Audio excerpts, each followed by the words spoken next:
رسول کی کتنی حدیثیں ہیں، ہمیں تو صرف ایک ہی حدیث یاد ہے، من کنت مولا وھذا علی مولا، یا مطلب انا مدینۃ علم وعلی بابوہا۔ رسول خدا رات کو خاک پہ سجدے پہ رخسار رکھ کر کیا پڑھتے تھے؟ رسول خدا اذان کے وقت پر ان کے چہرے کے اثرات کیا ہوتے تھے؟ رسول خدا کھانے سے پہلے کیا کرتے تھے؟ رسول خدا سونے سے پہلے کیا کرتے تھے؟ مولانا صاحب آپ ہمیں سنت رسول سکھانے آئے ہیں؟ تو یہ انا مدینۃ العلم وعلی بابہا یہ سنت رسول ہے۔ حسین منی و انا من الحسین یہ سنت رسول ہے۔ ان الحسین مصباح الہدیٰ و سفینۃ النجات یہ سنت رسول ہے۔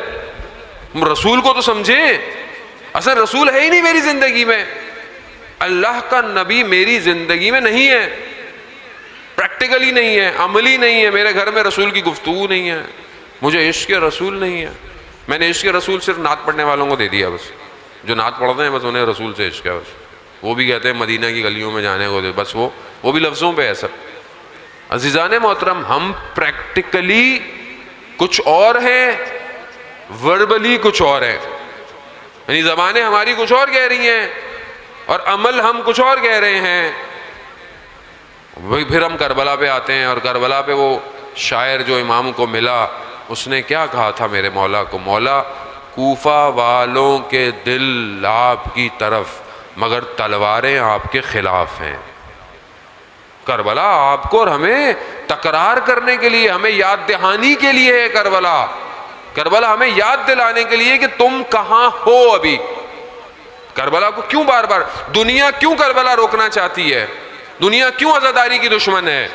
کیونکہ یہ وہ جگہ ہے کہ جو دنیا میں تحول اور انقلاب لا سکتی ہے، یہ وہ جگہ ہے کہ جہاں سے صرف حق کی گفتگو ہو سکتی ہے اور ہوتی ہے۔ یہی وجہ ہے کہ اس نے بولا کہ وہ اب آپ کو تو تبدیل نہیں کر پایا، لوگوں کو تبدیل نہیں کر سکتا تھا۔ اس نے دیکھا بھائی کیوں؟ کیونکہ رسول خدا کی حدیث ہے کہ امام حسین کا جو قتل ہے وہ حرارت ہے قلوب کے اندر، اب اسے تو نہیں کھینچ سکتا، یہ آئیں گے کچھ بھی کر لو۔ تو اس نے کیا کیا؟ اس نے بولا ان کو تو نہیں روک سکتے، کم از کم جو یہاں ایک شخص بیٹھا اسے بدل دو، کم از کم اسے بدل دو، ایسے شخص کو لے آؤ جو انہیں مقصد حسینیت سے، روح عزاداری سے دور کر دے، اور دوسری چیزوں کو لے آئے کہ بولے یہ عزاداری ہے، یہ عزاداری نہیں ہے۔ آج آپ کے سامنے کیا ہوتا ہے؟ محرم جب شروع ہوتا ہے، محرم کا چاند جیسے ہی نظر آتا ہے آپ سوشل میڈیا پہ عجیب عجیب سی چیزیں آنا شروع ہو جاتی ہیں۔ کیوں شروع ہو جاتی ہیں؟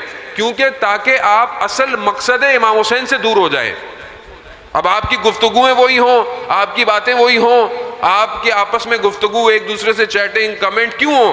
تاکہ آپ امام حسین کو بھول جائیں۔ وہ یہی چاہتا ہے کہ جو ممبر پر آئے وہ بھی ادھر کی بات کرے، ادھر کی بات کرے۔ میں جو مجلس پڑھوں، میں فلانے مولانا نے جو بولا تھا اس کے جواب میں بولتا رہوں، وہ میرے جواب میں بولتا رہے۔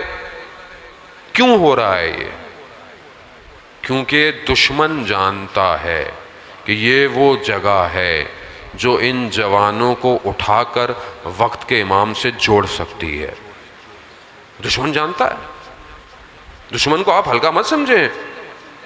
قرآن کہتا ہے عدو مبین، سخت ترین دشمن ہے تمہارا شیطان، سخت ترین۔ شیطان کہاں ہے؟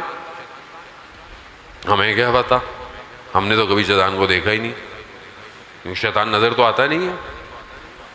ہم خود شیطانیت میں اتنے گم ہو جاتے ہیں کہ ہمیں اپنے اندر کا بھی شیطان نظر نہیں آتا۔